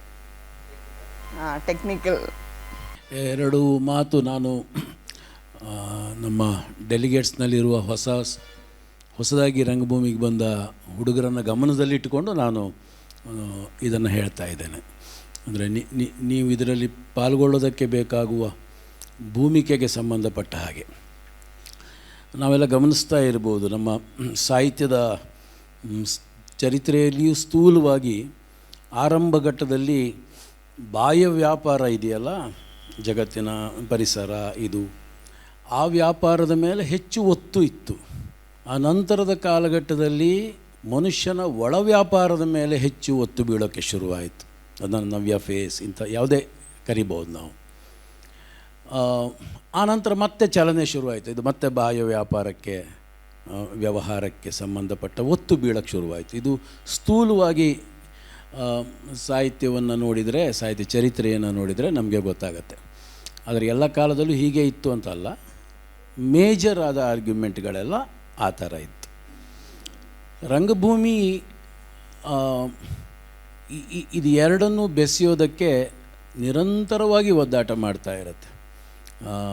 ಇವನ್ ನೀವು ಕಂಪನಿ ನಾಟಕದ ಸ್ಟ್ರಕ್ಚರ್ನಲ್ಲಿ ನೋಡಿದರೆ ಗೊತ್ತಾಗತ್ತೆ. ಅದು ಜನರಿಗೆ ಮಾತನಾಡಲಿಕ್ಕೆ ಅಂತಲೇ ಮುಂದ್ಗಡೆ 3 ಮೈಕ್ ಇಟ್ಕೊಂಡಿರ್ತಾರೆ, ಸ್ಟ್ರೇಟ್ ಮಾತಾಡ್ತಾರೆ, 2Dಯಲ್ಲಿ ಮಾತಾಡ್ತಾರೆ, ಹಿಂದ್ಗಡೆ ಇರುವ ಪರದೆಗಳೂ 2D ಆಗಿರುತ್ತೆ. ನಿನ್ನೆ ನೋಡಿದ್ರಿ ನೀವು. ಆದರೆ ಮಜಾ ಅಂತಂದರೆ ಅಲ್ಲಿ ಆಗಲೇ ಹೇಳಲಾಗತ್ತೆ ನಟರಿಗೆ ಏನಂದರೆ, ನೀನು ನಿಂತಿರುವಾಗ ನಿನ್ನ ಒಂದು ಕಾಲು ಆಡಿಯನ್ಸ್ ಕಡೆಗೆ ಇದ್ದರೆ ನಿನ್ನ ಇನ್ನೊಂದು ಕಾಲು ಇದೆಯಲ್ಲ, ಇದು ಪಾತ್ರದ ಕಥೆಯ ಒಳಗಡೆ ಇರುತ್ತೆ ಅಂತ. ಏಕಕಾಲದಲ್ಲಿ ಎರಡನ್ನು ಒಟ್ಟೊಟ್ಟಿಗೆ ಬ್ಯಾಲೆನ್ಸ್ ಮಾಡೋದು ಹೇಗೆ ಅನ್ನುವ ಪ್ರಾಕ್ಟೀಸೇ ರಂಗಭೂಮಿಯ ಪ್ರಾಕ್ಟೀಸ್. ಅಂದರೆ ಹೊರ ವ್ಯಾಪಾರ ಮತ್ತು ಒಳ ವ್ಯಾಪಾರವನ್ನು ಒಟ್ಟಿಗೆ ಬೆಸೆಯೋದು ಹೇಗೆ ಅಂತ. ಇದು ಈ ನಾಟಕದ ಸಂದರ್ಭದಲ್ಲಿ ಇಟ್ಟುಕೊಂಡು ನಾವು ಮತ್ತೆ ವಾಪಸ್ ನೋಡಬೇಕು. ನಮಗೆ ಟ್ರಿಗರ್ ಹಿಡಿದು ಒತ್ತುವವನು ಮಾತ್ರ ಕಾಣ್ತಾನೆ, ಆದರೆ ಹಾಗೆ ಅವನು ಟ್ರಿಗರ್ ಹಿಡಿದು ಒತ್ತಲಿಕ್ಕೆ ಕಾರಣವಾದವರು ನಮಗೆ ಕಾಣೋದೇ ಇಲ್ಲ. ಮುಂದುಗಡೆ ಇದ್ದವ್ರು ಮಾತ್ರ ಕಾಣ್ತಿರ್ತಾರೆ. ಹಿಂದುಗಡೆ ಇರುವ ಒಂದು ದೊಡ್ಡ ಈಗ ನಮ್ಗೆ ಹಾಗೆ ಆಗೋದಲ್ವಾ, ಸಿಕ್ಕಂಬೀಳುವವರೆಲ್ಲ ಗುಂಡೊಡೆದವ್ರು ಮಾತ್ರ, ಹೊಡೆಸ್ದವ್ರು ಯಾರೂ ಸಿಕ್ಕಂಬೀಳಲ್ಲ. ಈ ನಾಟಕ ಅದಕ್ಕೆ ಬೇಕಷ್ಟು ಸ್ಪೇಸನ್ನು ಕೊಡುತ್ತೆ. ಅಲ್ಲಿ ಯಾರು ಈ ಪಾತಕಕ್ಕೆ ಕಾರಣರು ಅಂತ ಅನ್ಕೋತಿದ್ದೀವೋ ಅವ್ರು ಯಾರೂ ನೇರವಾಗಿ ಬರೀ ಅವರೊಬ್ಬರೇ ಕಾರಣರಲ್ಲ. ಅವರು ಹಾಗೆ ಮಾಡಿರೋದಕ್ಕೆ ಬೇಕಾಗುವ ವ್ಯವಸ್ಥೆ ಏನು, ಆ ವ್ಯವಸ್ಥೆ ಹೇಗೆ ಅವರನ್ನು ಆ ಥರ ಪಾಪಿಗಳನ್ನಾಗಿ ಮಾಡ್ತು ಅನ್ನೋದನ್ನು ಮತ್ತೆ ಮತ್ತೆ ಹೇಳ್ತದೆ. ಮತ್ತು ಪ್ರದರ್ಶನದಲ್ಲಿಯೂ ಸಹ ಅದಕ್ಕೆ ತುಂಬ ಒತ್ತಿದೆ. ಕೇವಲ ಮನೋವ್ಯಾಪಾರ, ಆ್ಯಕ್ಟಿಗೆ ಸಂಬಂಧಪಟ್ಟಂಥ ಡೀಟೇಲ್ಸ್ನಲ್ಲಿದ್ದರೆ ಮಾತುಗಳು ಮತ್ತು ಅಲ್ಲಿಯ ಏನು ರೂಪಕಗಳು, ಅದರ ಪ್ರತಿಮೆಗಳು, ಅದರ ಸಂಯೋಜನೆಗಳು ಎಲ್ಲವೂ ಸಹ ಇದ್ರ ಕುರಿತು ಹೆಚ್ಚು ಒತ್ತನ್ನು ನೀಡ್ತಾ ಇದ್ದಾವೆ. ಇದು ಎರಡನ್ನು ಬ್ಯಾಲೆನ್ಸ್ ಮಾಡೋಕ್ಕೆ ಇಡೀ ನಾಟಕ ಪ್ರಯತ್ನಿಸ್ತಾ ಇದೆ. ಅದು ಇದೊಂದನ್ನು ನಾವು ಗಮನದಲ್ಲಿ ಇಟ್ಟುಕೊಂಡು ಮತ್ತು ನೀವು ಪ್ರಶ್ನೆಗಳನ್ನು ಕೇಳೋಕ್ಕೆ ಈಸಿ ಆಗುತ್ತೆ ಅಂತ ನಾನು ಅಂದ್ಕೋತೇನೆ. ಬೆಳಕಿಗೆ ಸಂಬಂಧಪಟ್ಟ ಹಾಗೆ ನನಗೂ ಒಂದು ಸ್ವಲ್ಪ ಪ್ರಾಬ್ಲಮ್ ಇದೆ. ಅದು ನಿಜ. ಅದು ನಿಗೂಢವಾಗಿರುವುದನ್ನು, ಅದರ ಕತ್ತಲನ್ನು, ಅದರ ಪಾತಕಗಳನ್ನೆಲ್ಲವನ್ನು ತೋರಿಸೋದಕ್ಕೆ ಲೈಟ್ ಪ್ರಯತ್ನ ಮಾಡ್ತಿದೆ. ಆದರೆ ಒಂದು ಸಾರಿ ಆ ಎನ್ವಿರಾನ್ಮೆಂಟ್ ಗೊತ್ತಾದ ಮೇಲೆ, ಅಂದರೆ ಮೂಡ್ ಕ್ರಿಯೇಷನ್ ಆದ ನಂತರ ಮತ್ತೆ ನಮಗೆ ನಟರು ಸ್ವಲ್ಪ ಸ್ಪಷ್ಟ ಕಾಣಬೇಕಾಗತ್ತೆ. ಇಲ್ಲಾಂದರೆ ಏನಾಗುತ್ತೆ ಅಂದರೆ ಇಂಟಿಮೇಟ್ನಲ್ಲಿ ಈ ಪ್ರಾಬ್ಲಮ್ ಆಗಲ್ಲ. ಪ್ರೊಸೀನಿಯಮ್ನಲ್ಲಿ ನಾನು ನಿನ್ನೆ ನೋಡುವಾಗ ಹಿಂದೆ ಕೂತಿದ್ದೆ, ಸುಸ್ತಾಗತ್ತೆ, ನಮ್ಮ ಕಣ್ಣು ದಣಿತದೆ, ತುಂಬ ಹೊತ್ತು ನೋಡೋಕ್ಕಾಗಲ್ಲ. ಅಂದರೆ ಅದು ಎಷ್ಟು ಪರಿಣಾಮ ಬೀರುತ್ತೆ ಅಂದರೆ ಫ್ರಂಟ್ ಲೈನಲ್ಲಿರುವ 3-4 ಲೈನ್ ನಂತರ ಹಿಂದ್ಗಡೆ ಕೂತಾಗ ಇಷ್ಟು ಕತ್ತಲನ್ನು ನೋಡ್ತಾ ಒಂದು ಅರ್ಧ ಗಂಟೆ ನಂತರ ಕಣ್ಣು ಮುಚ್ಕೊಳ್ಳೋಕೆ ಶುರುವಾಗತ್ತೆ, ಸುಸ್ತಾಗತ್ತೆ ನೋಡುವಾಗ. ಇದು ತುಂಬ ಮುಂದೆ ಇದರ ಡಿಸ್ಕೋರ್ಸನ್ನು ಅರ್ಥ ಮಾಡ್ಕೊಳ್ಳುವ ಸ್ಥಿತಿಗೆ ಹೋಗಲ್ಲ ಮನಸ್ಸು, ರಿಜೆಕ್ಟ್ ಮಾಡೋಕ್ಕೆ ಶುರು ಮಾಡಿಬಿಡುತ್ತೆ, ಸಾಕು ಅನ್ಸೋಕ್ಕೆ ಶುರು ಮಾಡಿಬಿಡುತ್ತೆ. ಹಾಗಾಗಿ ಪ್ರೊಸೀನಿಯಮ್ನಲ್ಲಿ ಮಾಡುವಾಗ ಮೂಡ್ ಕ್ರಿಯೇಷನ್ನ ಸಂದರ್ಭದ ಒಂದು ಮಂದ ಇದನ್ನು ಸೃಷ್ಟಿ ಮಾಡಿದ ನಂತರ ಆಮೇಲೆ ನಮಗೆ ಮೂಡ್ ಕ್ರಿಯೇಟ್ ಆಯಿತು, ಅದು ಸ್ಪೇಸ್ ಗೊತ್ತಾಯಿತು. ಆನಂತರದಲ್ಲಿ ನಮಗೆ ಆ ಸೆಟ್ಟು ಕಾಣಲ್ಲ, ಇನ್ನೊಂದು ಕಾಣಲ್ಲ, ಏನೂ ಕಾಣಲ್ಲ, ಕತೆ ಕಾಣ್ತಿರ್ತಾರೆ, ಪಾತ್ರಗಳು ಕಾಣ್ತಿರ್ತವೆ. ಆ ಸಂದರ್ಭದಲ್ಲಾದರೂ ಅದನ್ನು ಸ್ವಲ್ಪ ಲಿಫ್ಟ್ ಮಾಡ್ಕೊಳ್ಳೋದು ಒಳ್ಳೆಯದು ಅಂತ ಅನ್ಸುತ್ತೆ. ಇಲ್ದಿರ ಸ್ವಲ್ಪ ನಮ್ಮ ವಯಸ್ಸಾದವರಿಗೆಲ್ಲ ಸುಸ್ತಾಗತ್ತೆ ಭಾಳ ಬೇಗ. Thank you. ಕ್ವಶನ್ ಕೇಳಬಾರ್ದು.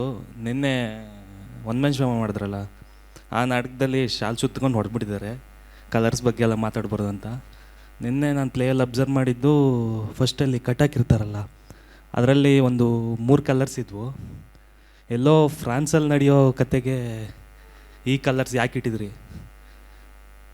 ಫ್ರಾನ್ಸಲ್ಲ ಬಣ್ಣ ಇರಲ್ವಾ? ಅಲ್ಲ, ನನಗೆ ಅನ್ಸಿದ್ದು ಕೇಳಿದೆ. ಅಲ್ಲ, ನಾನು ಕೇಳ್ತೇನೆ, ನಾ ಬಣ್ಣ ಇರಲ್ವಾ? ಇರುತ್ತೆ ಮೇಡಮ್, ಅದಕ್ಕೋಸ್ಕರ. Thank you. ಇನ್ನೊಂದು ಇಂಟ್ರೆಸ್ಟಿಂಗ್ ಅಂತಂದರೆ, ಅಗ್ರೆ ಸರ್ ಹೇಳಿದರು ಅವನು ಒಬ್ಬ ಪಾಪಿ ಅಂತ ಮುದುಕ. ಆ್ಯಕ್ಚುಲಿ ಇಲ್ಲಿ ನೇಯ್ತಾ ಇರುವ ಶಾಲಿಗೆ ನೂರು ಕೊಡ್ತಾ ಇರುವವನೇ ನಾವು ಅಯ್ಯೋ ಅವ್ನು ಕಟ್ಟಾಕ್ಬಿಟ್ಟಿದ್ದಾರೆ ಹಂಗೆಲ್ಲ ನೋಡೋ ಅವಶ್ಯಕತೆ ಇಲ್ಲ, ಅವ್ನು ನೂರು ಕೊಡ್ತಿದ್ದಾನೆ. ಅಲ್ಲಿಯ ಎಳೆ ಜಾಯಿಂಟ್ ಆಗುವಾಗ ಅವನು ಟ್ರೈ ಮಾಡ್ತಿದ್ದಾನೆ ಅಲ್ವಾ? ನಿಮಗೇನು ಅನ್ನಿಸ್ತು ಹೆಣ್ಪಾತ್ರ ಮಾಡಿದ್ರೆ? ಅಲ್ಲ, ಕಷ್ಟ. ಎಕ್ಸ್ಪ್ಲೇಷನ್ ಕೊಟ್ಟರು, ಅವನು ಹೊಸ ಐಡಿಯಾ ಹುಡುಕ್ತಾ ಇದ್ದಾರೆ. ನಿಮಗೇನು ಅನ್ನಿಸ್ತು? ಇಲ್ಲ, ನನಗೆ ಅಂದರೆ ಈಗಲೂ ಇಂಟ್ರೆಸ್ಟಿಂಗ್ ಅಂತ ಅನಿಸ್ತಿದೆ. ಅದು ಕಂಪ್ಲೀಟ್ ಅಂತಲ್ಲ ಆ ಪಾತ್ರದ್ದು. ಅದೇ ನಾವು ಶುರು ಮಾಡಿದ್ದೇನೆ ಸ್ಟೀರಿಯೋಟೈಪ್ಗಳನ್ನ ಮಾಡಬಾರ್ದು ಅಂತ. ಸ್ಟೀರಿಯೋಟೈಪ್ಗಳು ಮಾಡಬಾರ್ದು, ಸ್ಟೀರಿಯೋಟೈಪ್ ಜೆಸ್ಚರ್ಸ್ ಮಾಡಬಾರ್ದು. ಬಟ್ ನಮಗೆ, ನಾನು ಆ್ಯಕ್ಟ್ರಾಗಿ ಮೇಲೆ ನಾನು ಬೆಳೆದಿರೋ ಎಲ್ಲ ಇದ್ರ ಹಿನ್ನೆಲೆನಲ್ಲೂ ನಾನು ನೋಡಿರ್ತೀನಲ್ಲ ತುಂಬ ಜನ ಹೆಣ್ಣು ಪಾತ್ರ ಮಾಡೋದನ್ನು. ಹಂಗಾಗಿ ಒಂದಷ್ಟು ನಮ್ಮ ಬಾಡಿಗೆ ರೆಗ್ಯುಲರ್ ಜೆಸ್ಚರ್ಸ್ ಬರ್ತಿರುತ್ತೆ ತುಂಬ. ಅದು ಗೊತ್ತಿಲ್ಲದೇ ಆರಾಮ್ ಬರ್ತಿರ್ತದೆ, ಕೈ ಮಾಡೋದು, ಕಾಲು ಮಾಡೋದು, ಇದು ಮಾಡೋದು. ಆಮೇಲೆ ಹೆಣ್ಣು ಅಂದ ತಕ್ಷಣವೇ ಬಿಂಕ ಮಾಡೋದು, ಅಥವಾ ಇನ್ನೇನೋ ಅಂದರೆ ನಡಿಗೆನಲ್ಲಿ ಇನ್ನೇನೋ ಮಾಡೋದು, ಅದೆಲ್ಲ ಬರ್ತಾನೆ ಇತ್ತು ಕಂಟಿನ್ಯೂಸ್ ಆಗಿ ಸಾಕಷ್ಟು. ಆಮೇಲೆ ನಾನು ಇನ್ನೊಂದೇನು ಅಂತಂದರೆ, ಈಗ ನಾನು ಕೂರೋದು ಹಿಂಗೆ ಕೂರ್ತೀನಿ, ಸಣ್ಣ ಚೇಂಜಸ್ಸು. ನಾನು ಕೂರೋದು ಹಿಂಗೆ ಕೂರ್ತೀನಿ, ಕಾಲು ಅಗಲ ಮಾಡಿ. ಆಮೇಲೆ ನಾನು ಡೈರೆಕ್ಟ್ರ್ ಕೇಳ್ತಿದ್ದೆ, ಅಲ್ಲ ಇದು ತುಂಬ ಒಂಥರ ಆಗುತ್ತಲ್ಲ, ಹಿಂಗೆ ಹುಡುಗಿ ಹಾಕಿ ಕುಂತ್ರೆ ಹಿಂಗೆ ಕೂರ್ಲಾ, ಹಂಗೆ ಕೂರ್ಲಾ ಅಂತ. ಇಲ್ಲ, ನೀನು ಮಾಮೂಲಿ ಕೂರೋ ಥರನೇ ಕೂರು, ಅದು ನಿನ್ನ ಒಳಗಡೆನೇ ಇರ್ಬೋದಾದ ಫೆಮಿನಿಟಿ ಏನು ಅಂತ ಟ್ರೈ ಮಾಡಿ ಅಂತ. ಆಮೇಲೆ ಇನ್ನೊಂದೇನು ಟೆಕ್ನಿಕಲ್ ಸಂಗತಿಗಳನ್ನ ಏನು ಟ್ರೈ ಮಾಡಿಸಿದ್ರು ಅಂತಂದರೆ, ನಡೆಯೋ ಇದಕ್ಕಿಂತ ರಿದಮ್ನ ಚೇಂಜ್ ಮಾಡೋದು. ನನ್ನ ರೆಗ್ಯುಲರ್ ನಡಿಗೆಯ ಲಯಕ್ಕಿಂತ ಆ ಪಾತ್ರದ ನಡೆಯೋ ಲಯ ಏನಿರ್ಬೋದು ಅಂತ ಟ್ರೈ ಮಾಡಿಸಿದ್ದು. ಮತ್ತು ಆಮೇಲೆ ವಾಯ್ಸನ್ನು ಹುಡುಗಿ ಪಾತ್ರ ಮಾಡ್ತಿದ್ದೀವಿ ಅಂದ ಕೂಡಲೇ ಚೇಂಜ್ ಮಾಡ್ತೀವಲ್ಲ, ಚೇಂಜ್ ಮಾಡಿ ಬೇರೆ ಪಿಚ್ಚಲ್ಲಿ ಮಾತಾಡೋದು, ಇದೆಲ್ಲ ನಾನು ಮಾತಾಡಿದ್ದು ನಂದನಿನೇ. ಇದೆಲ್ಲದನ್ನೂ ಇಟ್ಕೊಂಡಿದ್ದು ನನಗೆ ಏನು ಮಾಡಬಾರ್ದು ಅಂತ ಹೇಳ್ತಿದ್ರಲ್ಲ, ಅದು ಕಡಿಮೆ ಆಗ್ತಾ ಏನು ಮಾಡಬೇಕು ಅಂತ ಬಹುಶಃ ಈಗ ಒಂದಷ್ಟು ಬಂದಿದೆ, ಇನ್ನೊಂದಷ್ಟು ಶೋ ಆದಮೇಲೆ ಇನ್ನೊಂದಷ್ಟು ಬರೋದು, ಅದು ಆಗ್ತಾ ಹೋಗ್ಬೋದು ಅಂತ ಅನಿಸುತ್ತೆ. ಆಮೇಲೆ ಇನ್ನೊಂದು ಬೆಸ್ಟ್ ಥಿಂಗ್ ಏನು ಅಂತಂದರೆ ನನಗನ್ಸಿದ್ದು, ಈಗ ಬೇರೆ ಟ್ರೆಡಿಷ್ನಲ್ ಫಾರ್ಮ್ಸ್ಗಳಲ್ಲೆಲ್ಲ ಏನದು ಎಕ್ಸ್ಟರ್ನಲ್ ತುಂಬ ಅದನ್ನು ಎಕ್ಸ್ಟರ್ನಲ್ಲಾಗಿ ಜಾಸ್ತಿ ಮಾಡ್ದೇ ತುಂಬ ಇಂಟರ್ನಲ್ಲಾಗೇ ಅದನ್ನು ಪೋರ್ಟ್ರೇ ಮಾಡ್ತಾರೆ, ಬೇರೆ ಫಾರ್ಮ್ಗಳಲ್ಲಿ ಮಾಡ್ತಾರೆ ಅದನ್ನು. ಅದು ಆ ಎಸೆನ್ಸನ್ನು ನಾವು ಇದು ತುಂಬ ಕಾಂಟೆಂಪ್ರರಿ ಮಾಡರ್ನ್ ನಾಟಕ ಮತ್ತು ರಿಯಲಿಸ್ಟಿಕ್ ಇದರಲ್ಲಿ ಟ್ರೈ ಮಾಡ್ತಿರೋದು. ಅದರಲ್ಲಿ ಆಗಬಹುದಾ ಅಂತ ಒಂದು ಪಾಸಿಬಿಲಿಟಿ ಓಪನ್ ಆಗೋದಕ್ಕೆ ನನಗೆ ಹೆಲ್ಪ್ ಆಯಿತು. ಆಮೇಲೆ ತುಂಬ ಏನು ಕೆಲಸ ಆಗ್ತಿತ್ತು ಅಂತಂದರೆ ಜೆಸ್ಚರ್ಗಳ ಕಡೆ ತುಂಬ ಏನೇನೋ ಇದು ಮಾಡೋದ್ರಿಂದ ಏನು ಮಾಡ್ತಾಳೆ ಅವಳು. ಆಮೇಲೆ ನನಗೆ ಇನ್ನೊಂದು ನಿಜವಾಗ್ಲೂ ಅನಿಸಿದ್ದೇನು ಅಂತಂದರೆ, ಇಡೀ ನಾಟಕದಲ್ಲಿ ಒಂದು ರಾಶಿ ಪಾತ್ರೆ ತೊಳೆಯೋದು, ಒಂದು ರಾಶಿ ಕ್ಲೀನ್ ಮಾಡೋದು, ಒಂದು ರಾಶಿ ನೀರು ತಂದು ಕೊಡೋದು, ಆಮೇಲೆ ಮತ್ತೆ ಗುಡಿಸ್ತಾ ಇರೋದು, ಕಂಟಿನ್ಯೂಸ್ ಆಗಿ ಕೆಲಸ ಇದೆ. ಅದು ರಿಯಲೈಸೇಷನ್, ಅದು ಎಷ್ಟು ಕೆಲಸ ಇದೆ ಆ ಹುಡುಗಿಗೆ, ಮಾಡ್ತಾನೆ ಇರ್ತಾಳೆ. ಆಮೇಲೆ ಅದು ಭಾಳ ರಿಯಲಿಸ್ಟಿಕ್ ಆದ ವಿಷಯ. ನಾನು ನೋಡಿದ್ದೀನಿ ಮತ್ತು ನಾನು ಅದ್ರ ಭಾಗ ಆಗಿದ್ದೀನಿ. ತುಂಬ ಹಂಗೆ ಕೆಲಸ ಮಾಡ್ತಾನೆ ಇರ್ತಾರೆ. ಅದೊಂದು ಎಷ್ಟು ಸುಸ್ತಾಗುತ್ತಪ್ಪ ಇದು ಅಂತ ಅನಿಸುತ್ತೆ ಆ ಕೆಲಸನೇ. ಸೊ ಈ ಥರದ್ದು ಸಣ್ಣ ಪುಟ್ಟ ಫೈಂಡಿಂಗ್ಸ್ಗಳಿದೆ. ಅದಕ್ಕೆ ಜಾಗ ಮಾಡಿದ್ದಕ್ಕೆ ನನಗೆ I am curious to know ಇನ್ನೂ ಮಾಡ್ತಾ ಮಾಡ್ತಾ ಏನಾಗ್ಬೋದು ಅಂತ. ಮತ್ತು ಈ ಎಲ್ಲ ನಟರು ಸಂಜೆ ಇನ್ನೊಂದು ರೂಪದಲ್ಲಿ ನಿಮಗೆ ಕಾಣಿಸ್ಕೊಳ್ಳಿಕ್ಕಿದ್ದಾರೆ. ಹಾಗಾಗಿ ಆ ರೂಪವನ್ನು ನೋಡೋದಕ್ಕೆ, ಅದನ್ನು ಕಟ್ಟೋದಕ್ಕೆ ಅವ್ರನ್ನ ಆಮಂತ್ರಿಸೋಣ. ಮತ್ತು ಈಗ ನಿಮ್ಮೆಲ್ಲರ ಪರವಾಗಿ ಧನ್ಯವಾದವನ್ನು ಸಲ್ಲಿಸೋಣ. Thank you.